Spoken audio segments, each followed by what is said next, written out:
Okay, let's look at number 2B.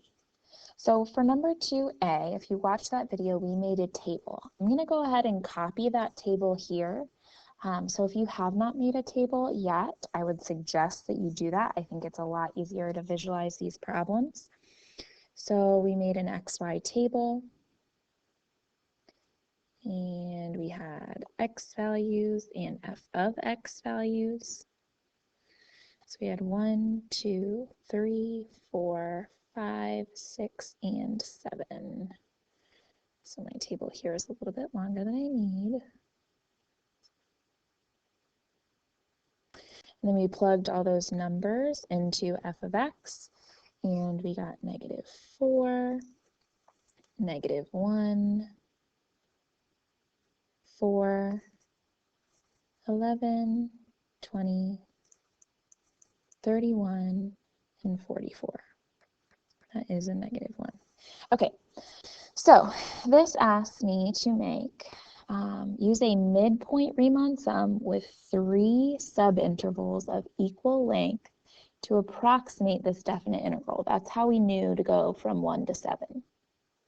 So from 1 to 7 is 6 units. If they want us to make 3 subintervals, we need to divide this by 3. So we get 2. So we're going to make our intervals, we're going to have 3 of them, and they're going to be 2 long. So we're going to have 1 to 3, 3 to 5, and 5 to 7. So I'm going to make those rectangles on the bottom. 1 to 3, 3 to 5, and 5 to 7. Those are 2 long each. So I'm going to have a rectangle here, and a rectangle here. They're asking me for a midpoint. So I'm looking at the midpoint of all of these rectangles to get the height. So the base, all of them, the base is 2. I'm going to go ahead and set them up in a sum because I know I'm going to add them eventually. And then the height will be different. It'll be the midpoint. So for the first rectangle, it's -1. For the second rectangle, it's 11 because the middle of 1 to 3 is 2. And we take the -1. The middle of 3 to 5 is 4. We take the 11. The middle of 5 to 7 is 6, and we take the 31.